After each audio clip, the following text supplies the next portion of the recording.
नेपालका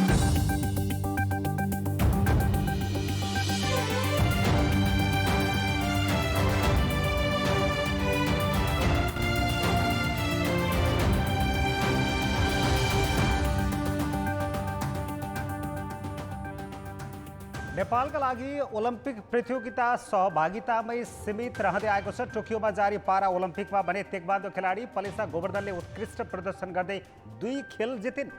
कांस्य पदक जितेर मुलुककै लागि इतिहास रच्ने अवसरबाट त उनी चुकिन्, तर ओलम्पिक इतिहासमै 2 खेल जित्ने पहिलो नेपाली खेलाडी बनेकी छिन्।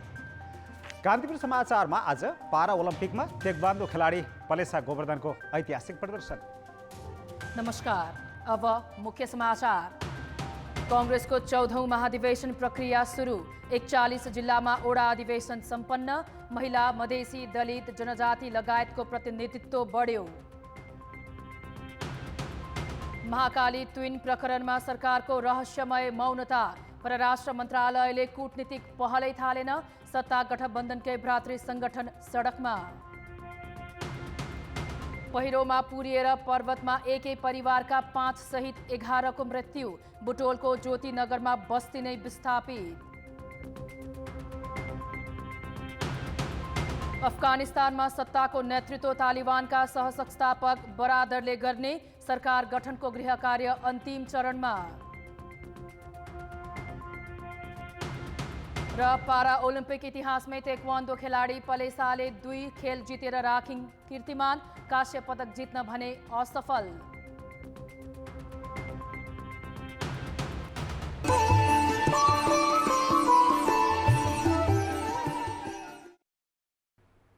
नेपाली कांग्रेसको 14औं महाधिवेशन अन्तर्गत आज 41 जिल्लामा ओडा अधिवेशन भएको छ। कांग्रेसको 14औं महाधिवेशन अन्तर्गत पहिलो दिन 41 जिल्लामा ओडा अधिवेशन भएको निर्वाचन समिति सदस्य तेजबहादुर रावलले जानकारी दिएका छन्। अधिवेशन भएका अधिकांश जिल्लामा केन्द्रीय गुटकै आधारमा प्रतिस्पर्धा भएको छ। ओडा अधिवेशन अवलोकन गर्न आज भक्तपुर पुगेका सभापति शेरबहादुर देउवाले पार्टीलाई आगामी निर्वाचनमा पहिलो बनाउने गरी जुट्न र लोकतान्त्रिक विधिबाट नेतृत्व चयन गर्न आग्रह गरे।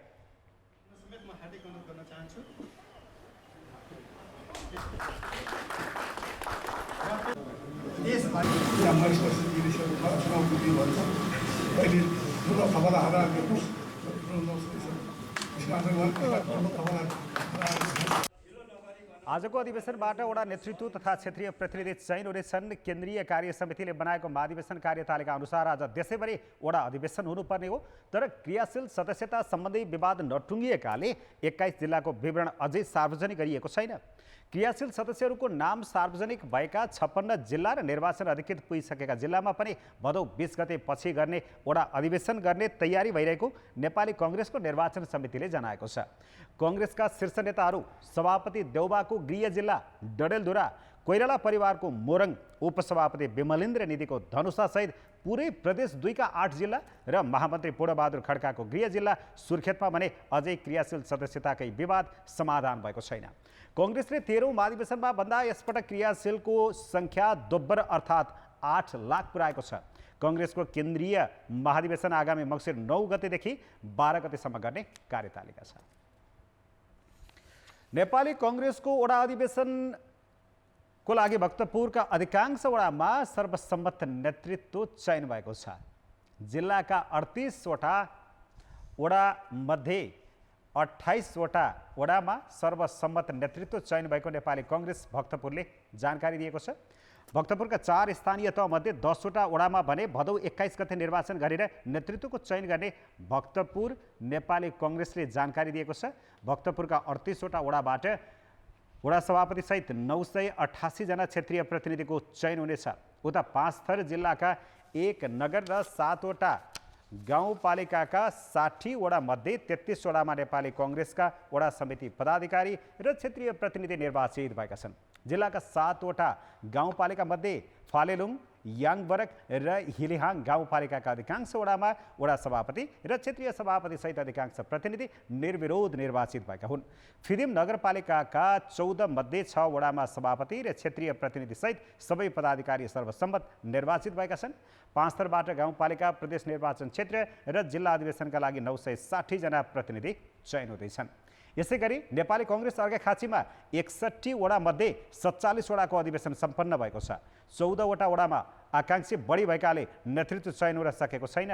47 वडा मध्ये 2 वटा वडामा मतदान भएको हो। यता गोर्खामा 2 नगरपालिका र 9 गाउँपालिकाका 94 वडा मध्ये 75 वटाको वडा अधिवेशन शुक्रबार नै सकिएको छ। गोर्खाका 94 वडा मध्ये 75 वटा वडामा सर्वसम्मत रूपमा नेतृत्व चयन भएको जिल्ला निर्वाचन अधिकृत देवबहादुर महतले जानकारी दिएका छन्। नेपाली कङ्ग्रेसले समावेशी र समानुपातिक प्रतिनिधित्व बढ्ने सुनिश्चितता सहित निर्वाचन निर्देशिका परिवर्तन गरेको छ। अब कम जनसङ्ख्या भए पनि सबै वर्ग, क्षेत्र र समुदायका कङ्ग्रेस सदस्यले गाउँदेखि केन्द्रीय नेतृत्व छनौटको प्रक्रियामा सामेल हुन पाउनेछन्। पार्टी नेतृत्व भागबण्डाको स्वार्थमा अल्झिँदा निर्देशिका समावेशी नभएको भन्दै पार्टीभित्र चर्को विरोध भएपछि कङ्ग्रेसले महाधिवेशन निर्वाचन निर्देशिका सच्याएको हो। निर्देशिकामा सुधार भएसँगै अब मुलुकका थप 1500 वडामा दलितको प्रतिनिधित्व थपिनेछ। 1600 वडामा खस आर्य तथा 2100 भन्दा बढी वडामा जनजाति समुदायलाई नेतृत्व तहमा जाने बाटो खुलेको छ। नयाँ प्रावधानले 4900 वडामा मधेसी र 5600 वडामा मुस्लिम र 5700 वडामा थारू समुदायको प्रतिनिधित्व बढ्नेछ। सहभागिता सुनिश्चित भएका महिलाको समेत थप 33 वटा वडामा उपस्थिति बढ्नेछ।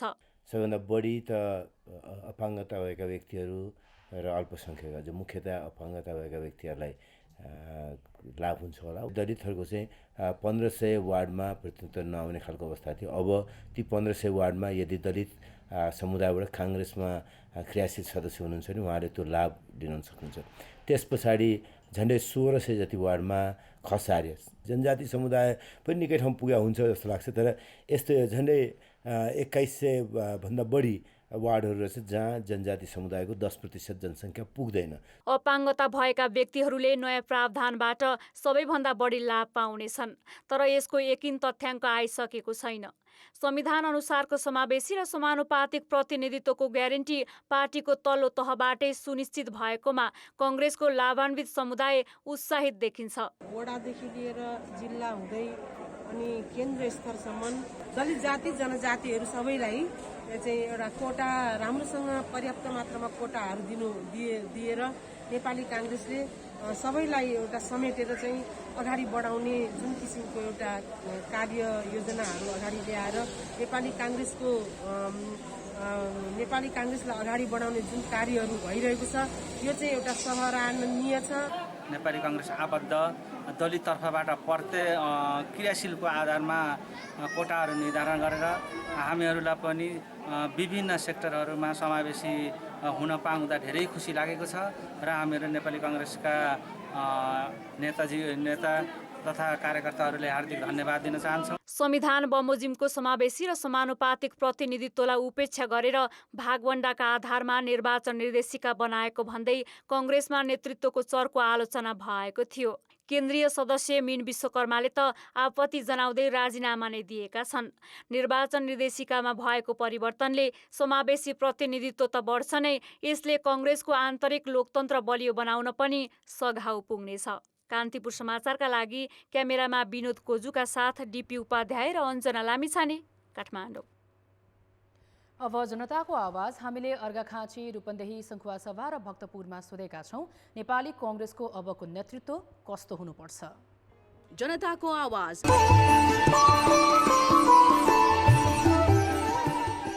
एकदम जुझारु, क्रियाशील, एकदम शक्तिलाई सन्तुलन गर्न सक्ने एकदम युवा शक्ति को नेतृत्व एकदम चाहिएको छ। युवाहरूको भावनालाई समेट्न सक्ने, राष्ट्रलाई नेतृत्व दिन सक्ने अबको नेतृत्व चाहिँ युवा जुझारु, पार्टीको लागि मात्रै नभएर देश र जनताको लागि केही गर्न सक्ने, सरकारलाई राम्रोसँग नेतृत्व गर्न र देशलाई चाहिँ अगाडि बढाउन त्यस्तो काङ्ग्रेसको चाहिँ अहिले आवश्यक छ। जनताको दुःख पीडालाई सबै चिज समेटेर देशको विकासतिर हरेक चिज त लम्कियोस्। जुन गुटबन्दी छ त्यो गुटबन्दी नभएर सबैलाई समेटेर अगाडि बढेर देशको विकास गरोस्। स्पष्ट वक्ता, पारदर्शिता, अहिलेको चाहिँ नि समावेशीकरणबाट जुन किसिमबाट एउटा संरचना राज्यको निर्माण भएको छ त्यो संरचनाले डिमान्ड गरेको जनताको भावना र कार्यकर्ताको भावनालाई बुझेर काम गर्न सक्ने सक्षम नेतृत्व आओस्। यो नेतृत्वलाई देखेर अन्य पार्टीबाट पनि प्रवेश गर्नेको लहर होस् र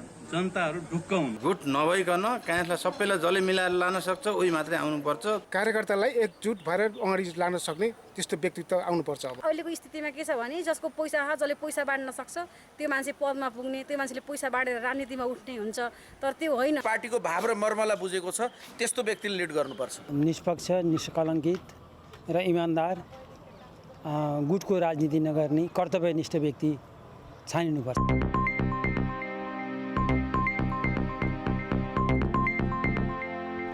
नेकपा एमालेका उपाध्यक्ष वामदेव गौतमले पार्टीबाट राजीनामा दिएका छन्। उनले पार्टी अध्यक्ष केपी शर्मा ओलीलाई स्वेच्छाचारी तथा सर्वसत्तावादीको आरोप समेत लगाएका छन्। गौतमले अध्यक्ष ओलीलाई सम्बोधन गर्दै शुक्रबार कार्यालय सचिव शेरबहादुर तामाङलाई राजीनामा बुझाएका हुन्। उनले एमालेका नेताहरूसँग व्यक्तिगत सम्बन्ध रहे पनि राजनीतिक रूपमा अब एमालेमा रहन नसक्ने बताएका छन्। राजीनामा पत्रमा गौतमले पटक पटक दिएका सुझाव विपरीत ओलीले दुई पटक प्रतिनिधि सभा विघटन गरेको र सुध्रिनुभन्दा अझ बढी व्यक्तिवादी र स्वेच्छाचारी बन्दै गएको आरोप लगाएका छन्। गौतम एमालेबाट विभाजित भएको नेकपा एकीकृत समाजवादीमा सहभागी हुने तयारीमा छन्। गौतमले नेकपा 2 खेमामा विभाजित हुँदा एकता अभियान चलाएका थिए। दार्चुलाका जयसिंह धामी बेपत्ता घटनाबारे भारतीय विदेश मन्त्रालयले नेपाल सरकारले कुनै जानकारी नगराएको भनिसकेको छ। तर सरकार भने अहिलेसम्म बोलेको छैन। घटनामा भारतीय सीमा सुरक्षा बलको संलग्नता रहेको प्रतिवेदन सार्वजनिक गरिसक्दा पनि भारतसँग कुरा गर्नु त परै जाओस्, सामान्य जानकारीसम्म नगराउनु नेपालको फितलो कूटनीतिको परिणाम हो। दार्चुला घटनामा सरकारले भारतसँग कुरा गर्नुपर्ने र गृह मन्त्रालयको प्रतिवेदन कार्यान्वयनमा ल्याउनु पर्ने माग सर्वत्र छ। सत्ता गठबन्धनमा आबद्ध दल र तिनका कार्यकर्ताले त त्यही विषय समेत जोडेर शुक्रबार प्रदर्शन गरेका छन्। तर जयसिंह धामी बेपत्ता घटनामा परराष्ट्र मन्त्रालय अहिलेसम्म मौन छ। बिहिबार भारतीय विदेश मन्त्रालयका प्रवक्ताले ट्विन घटनाबारे नेपाल सरकारबाट कुनै पनि जानकारी नआएको प्रतिक्रिया दिनुले त झन् नेपालको कमजोर कूटनीति प्रश्न हुन्छ। काठमाडौँमा भारतीय दूतावास छ, त्यही दूतावासलाई हाम्रो परराष्ट्र मन्त्रालयले बोलाएर यो घटनाबारे भन्न सक्थ्यो। नभए दिल्ली स्थित हाम्रो दूतावासलाई पनि ल है त्यहाँ विदेश मन्त्रालयमा यस्तो कुरा राख भन्न सक्थ्यो। त्यो दुवै च्यानलबाट वा विभिन्न माध्यम छन्, हाम्रो परराष्ट्र सचिव वा राजनीतिक लेभलका कुराहरू हुन सक्थे। ती कुनै पनि च्यानलमा यो चिजले प्रवेश पाएको जस्तो मैले पाएको छैन। भारतीय विदेश मन्त्रालयको भनाइबारे परराष्ट्र मन्त्रालयले भने प्रतिक्रिया समेत दिन चाहेन। आफ्ना नागरिक बेपत्ता हुँदा र घटनामा भारतीय संलग्नता देखिँदा समेत सरकारले भारतसँग संवाद नगर्नुले मुलुकको कूटनीतिक उपस्थितिमै प्रश्न उठेको छ। यस्ता घटना भविष्यमा दोहोरिन नदिन पनि तत्काल कूटनीतिक कदम चाल्नुपर्ने परराष्ट्र मामिलाका जानकारहरूको सुझाव छ। केही न केही नेपालको परराष्ट्र मन्त्रालयले यसको बारेमा नेपाल सरकारले आफ्नो नागरिकको बारेमा नेपाल सरकार संवेदनशील छ त्यो घटनाप्रति भन्ने कुरा देखाउनै पर्छ र भारतसित मित्र राष्ट्र भारतसित त्यो रिपोर्टको परिवेशमा छलफलको लागि चाहिँ मित्र राष्ट्र भारतसित कूटनीतिक कुराकानी गर्नुपर्छ। दार्चुलाको ब्यास गाउँपालिकाका जयसिंह धामी साउन 15 गते महाकाली नदी तर्ने क्रममा ट्विनको तार चुडिँदा महाकालीमा बगेर बेपत्ता छन्। गृह मन्त्रालयले छानबिन समितिको सुझाव अनुसार घटनामा संलग्नलाई कारबाही र पीडितलाई क्षतिपूर्तिको व्यवस्था मिलाउन बिहिबार नै परराष्ट्र मन्त्रालयलाई पत्र पठाएको छ। तर परराष्ट्रले काम अघि बढाएको छैन। कान्तिपुर समाचारका लागि क्यामेरामा विनोद कोजुका साथ सुबिन्द्र श्रेष्ठ, काठमाडौँ।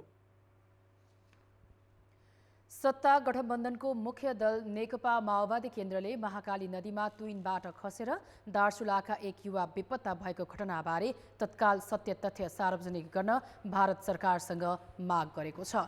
पार्टी कार्यालय पेरिस डाँडामा आज बसेको स्थायी समितिको बैठकपछि कान्तिपुर समाचारसँग कुरा गर्दै माओवादी केन्द्रका नेता नारायण काजी श्रेष्ठले भारतीय सीमा सुरक्षा बल एसएसबीका जवानको संलग्नतामा घटना भएको दावी गरे। उनले एसएसबीका जवानले ट्विन खुस्काइदिएकाले ब्यास गाउँपालिकाका युवा जयसिंह धामी नदीमा बेपत्ता भएको भन्दै भारत सरकार उम्किन नपाउने बताए।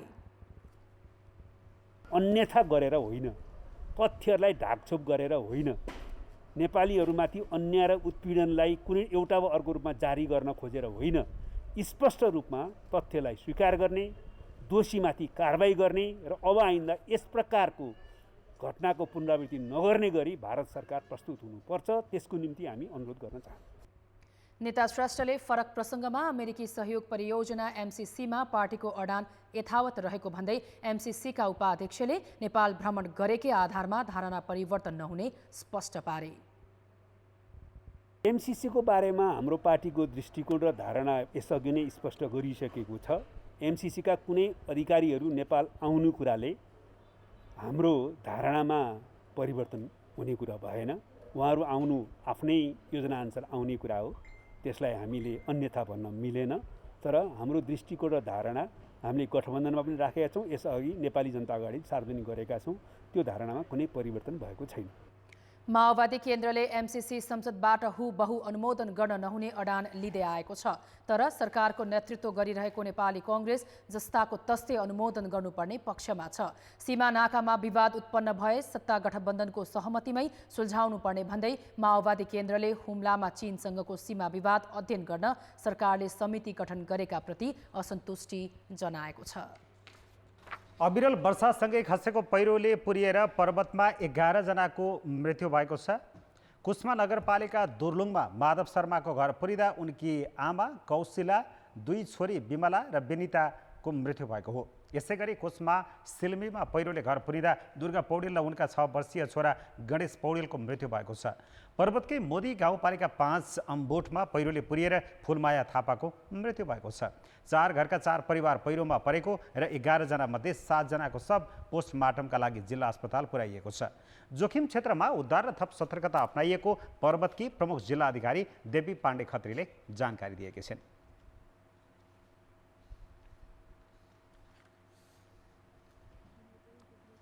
एकदम तयारी अवस्थामै राखेका छौँ।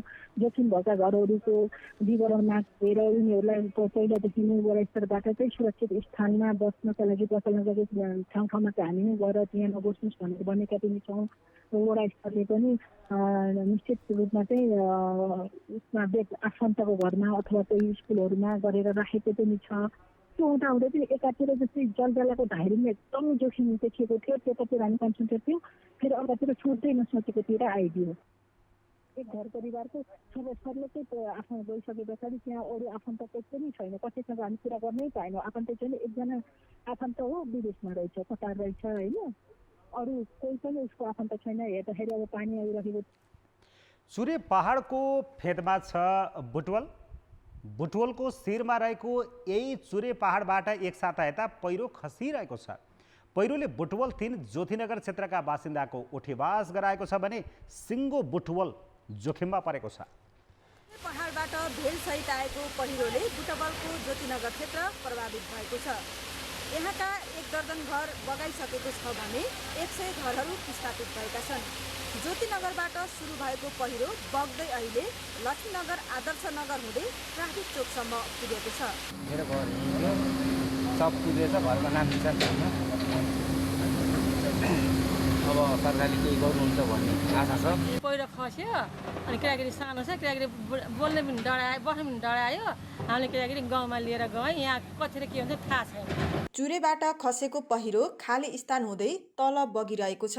बस्तीमा खसेको पहिरो हटाउन बुटवल उपमहानगरले डोजर लगाएर ढुङ्गा सहितको माटो अन्यत्र फाल्ने काम गरेको छ। पहिरो खस्न नरोकिएकाले जोखिम भने घटेको छैन।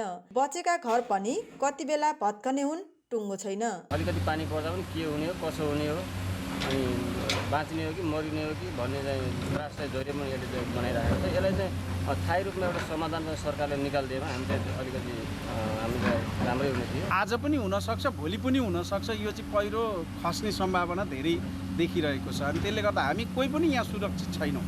त्यसले गर्दा छिटोभन्दा छिटो यसलाई चाहिँ व्यवस्थित गर्न पाएदेखि धेरै राम्रो हुन्थ्यो। ज्योतिनगरमा विक्रम सम्वत 2055 सालमा यसै गरी पहिरो खसेको थियो। त्यसबेला जोखिममा परेकालाई बुटवल उपमहानगरले तामनगरमा स्थानान्तरण गरेको थियो। तर बिस्तारै पहिरो खस्न छोडेपछि स्थानीय फर्केर आए। शहरीकरण हुँदै गयो। ठूला भौतिक पूर्वाधार निर्माण गर्ने र सडक खन्ने होड चल्यो, जसले भार थेग्न नसकेर पहिरो खसेको हो। जोखिम यति छ कि बुटवलको उत्तरमा रहेका आँखाले देखिने सबै चुरे पहाडका पत्रे चट्टान भासिएर तल खसेका छन्। चुरे छेउका बस्ती स्थानान्तरण गरेर मात्रै पहिरो संरक्षण गर्न विज्ञहरूले सुझाएका छन्। मसिनहरू ल्याएर त्यसको चाहिँ टेस्टिङ हुनु पर्यो, कहाँसम्म चाहिँ माटो चाहिँ के छ भने कि त्यहाँ चाहिँ लुज छ हैन, त्यहाँ चाहिँ कमजोर छ, लुज छ अथवा त्यो चाहिँ पहिरो जाने खालको, त्यो पुरै टेस्टिङ गरेर त्यो माटो चाहिँ व्यवस्थापन गर्नै पर्छ। चुरे पहाडको कमजोर पत्रे चट्टानमा सहरीकरण र ठुला भौतिक पूर्वाधार निर्माण गरिँदा ज्योतिनगरमा यसपालि पहिरो खसेको हो। पहिरो व्यवस्थापनसँगै यहाँको बस्तीलाई तत्काल स्थानान्तरण नगर्ने हो भने यसले ठुलो विध्वंस निम्ताउन सक्ने देखिन्छ। कान्तिपुर समाचारका लागि क्यामेरामा स्वस्ति श्रेष्ठका साथ अमृता अनमोल, बुटवल, ज्योतिनगर।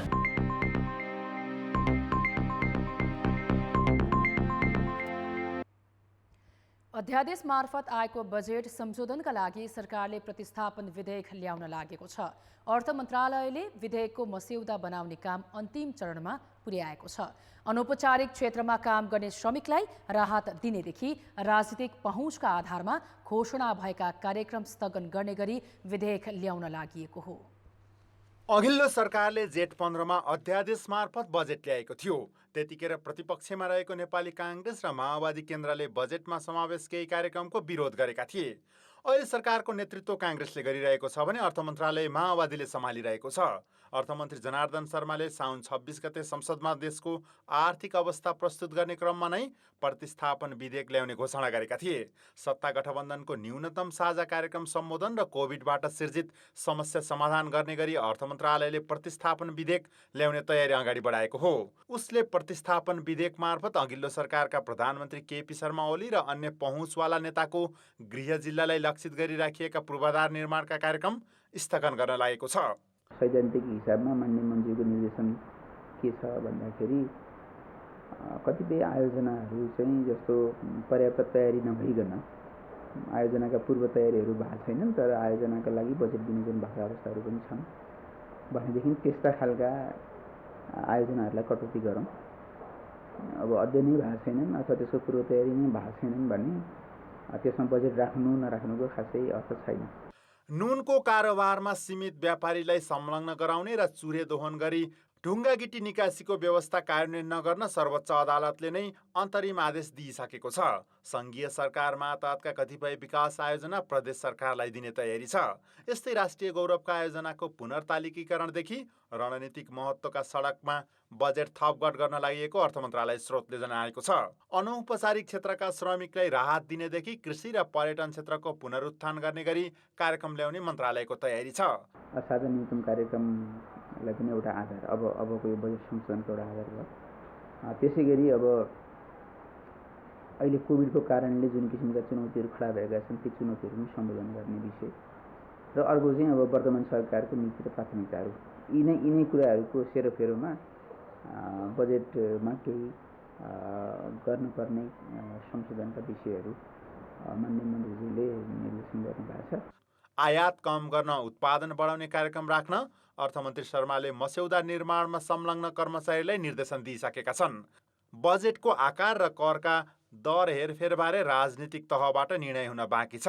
अघिल्लो सरकारले 16 खर्ब 47 अर्बको बजेट ल्याएको थियो।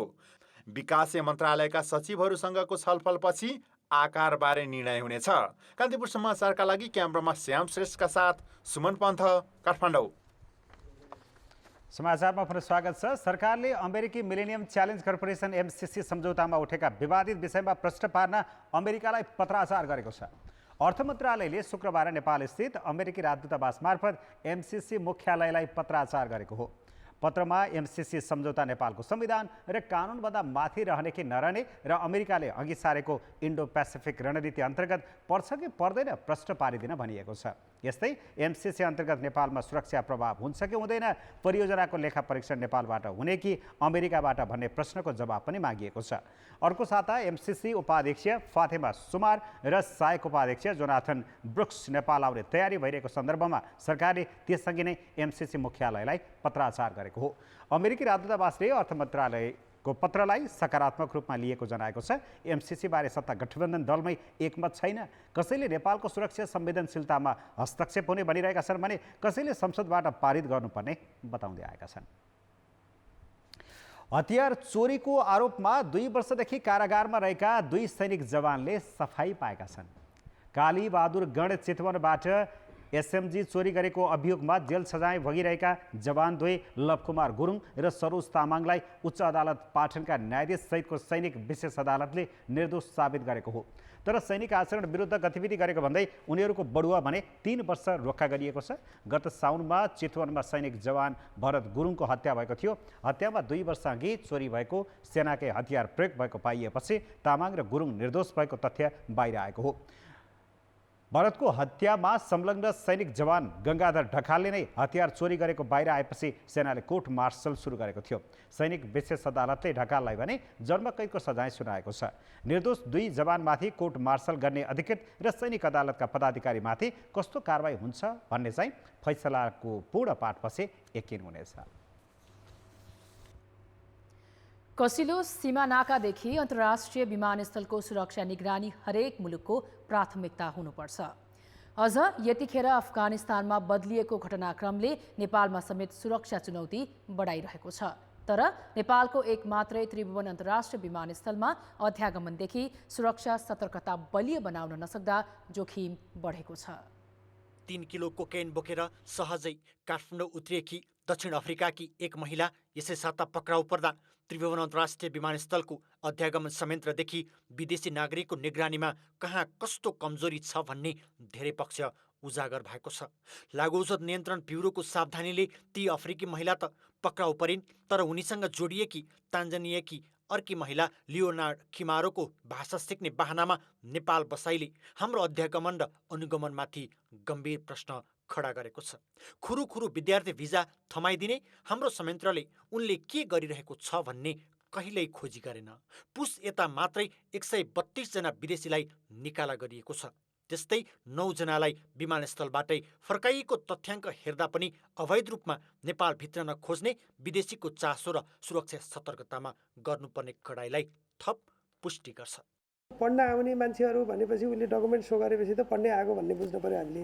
त्यस्ता खालका मान्छेहरूले पनि यहाँ आएर एकाध काममा चाहिँ गलत कामहरू गरेको भेटिन्छ। सबैलाई त त्यो स्क्रिनिङबाट छुट्याउन सकिँदैन, तर पनि प्राइमेरी स्क्रिनिङ हामी एयरपोर्टमै गर्छौँ। त्यो हिसाबले त्यहाँबाट अयोग्य देखिएका अथवा शङ्कास्पद देखिएका मान्छेहरूलाई त्यहीँबाट इन्ट्री रिफ्युज गरेर फर्काउँछौँ। जो भित्र आउँछन् तिनीहरूको पनि गतिविधिमाथि निगरानी हुन्छ। विभागको तथ्याङ्क अनुसार गैर आवासीय नेपालीहरू समेत गरेर अहिले 25,000 विदेशी नेपालमा छन्।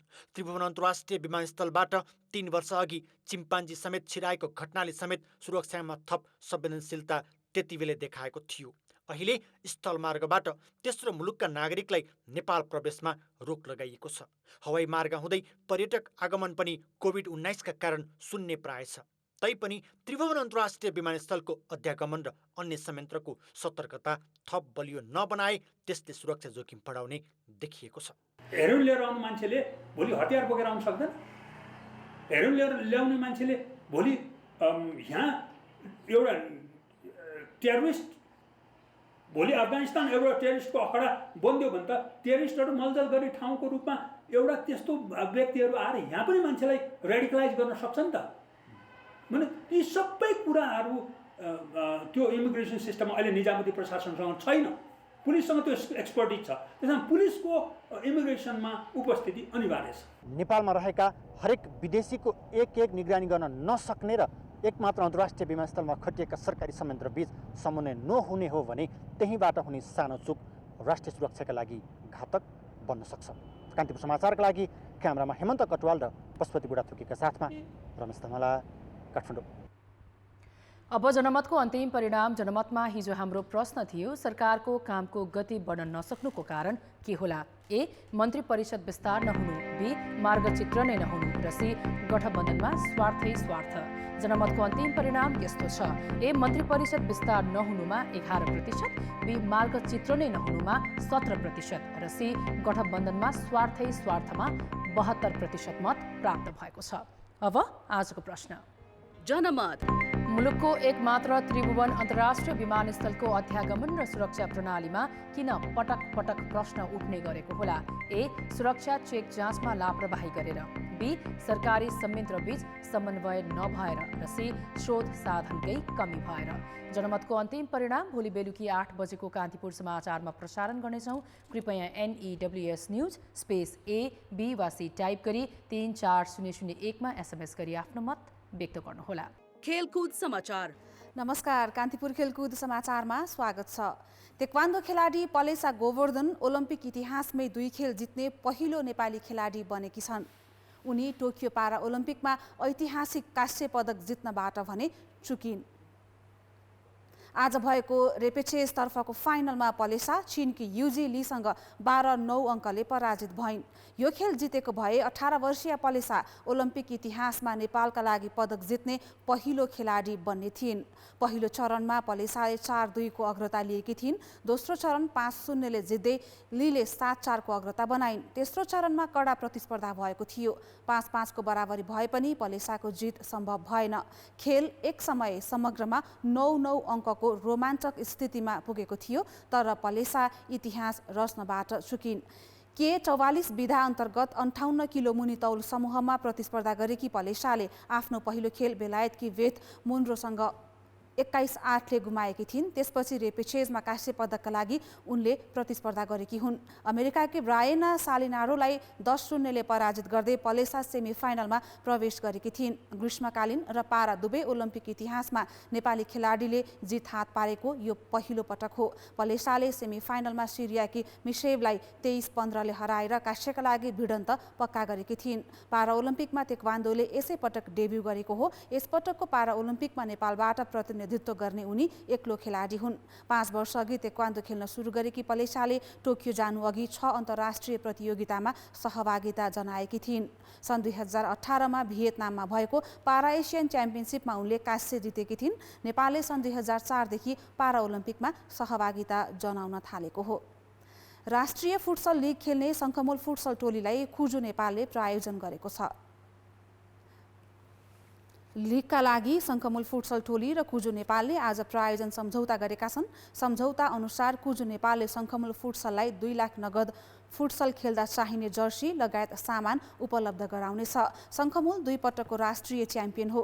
क्लबले मुख्य प्रशिक्षकको जिम्मेवारी प्रकाश परियारलाई दिएको छ। अखिल नेपाल फुटबल सङ्घ एन्फाले सञ्चालन गर्ने लिग असोज 2 देखि 22 गतेसम्म पोखरा रङ्गशालाको कभर्ड हलमा हुनेछ। एन्फाले यसअघि जिल्ला हुँदै प्रदेशबाट राष्ट्रिय लिग खेल्न अन्तिम 10 टोली छनौट गरिसकेको छ। प्रीति राई उदीयमान फुटबलर हुन्। उमेर समूहमा नेपालको कप्तानी गरिसकेकी 17 वर्षीय प्रीतिले छोटो समयमै राष्ट्रिय टिममा स्थान बनाएकी छन्। उज्बेकिस्तानमा हुने AFC एसिया कप छनौट खेल्ने टोलीमा परेकी अट्याकिङ मिडफिल्डर प्रीतिमा बल नियन्त्रण गर्ने उत्कृष्ट क्षमता छ। स्टार स्ट्राइकर सावित्रा भण्डारीसँगै APF-बाट क्लब फुटबल खेल्ने प्रीति भन्छिन्, छनौट खेलमा डेब्यू गर्ने अवसर पाए क्षमता देखाउनेछु।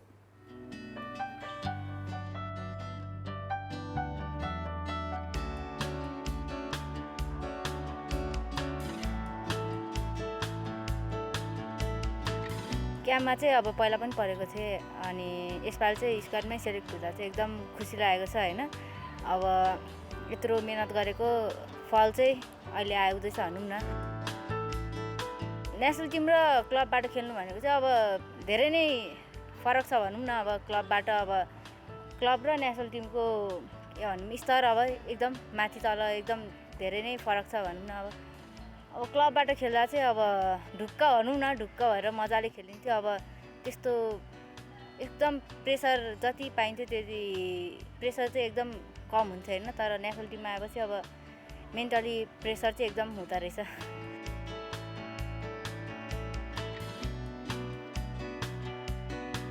नेपाल फुटबलको फ्युचर हुन्छ त्यो चाहिँ अब त्यो कुरा नै मेरो लागि चाहिँ अब एउटा मोटिभेसनको रूपमा मैले चाहिँ लिनुपर्छ होइन।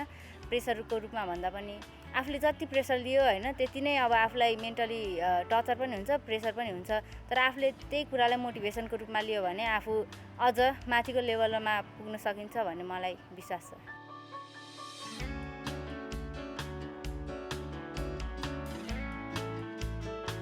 मेरो पर्फर्मेन्स अनुसार हुन्छ होइन। अब सरहरूले मलाई कुन रूपमा लिनुहुन्छ र आफूले कुन लेभलको पर्फर्मेन्स दिन सक्छु भन्नेमा हुन्छ र जहाँसम्म लाग्छ आफ्नो राम्रै भइरहेको छ, आफ्नो बेस्ट दिइरहेको छु, चान्स पाउँछु होला।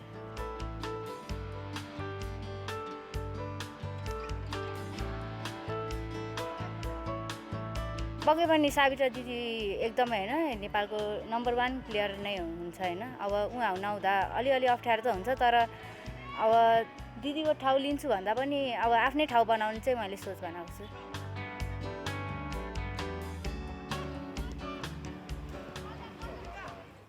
खेलकुद समाचार अहिलेलाई यति नै।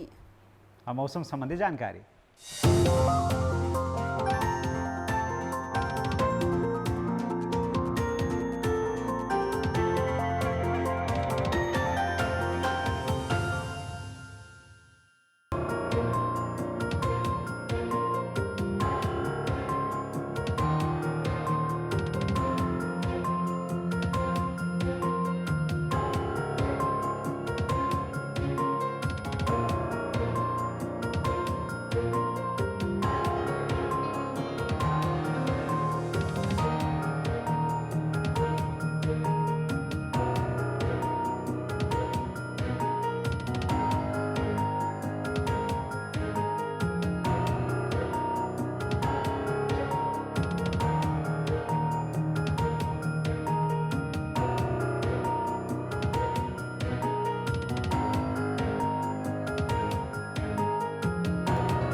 कान्तिपुर समाचार अहिलेलाई सकियो। कान्तिपुर टेलिभिजन हेर्दै गर्नुहोला।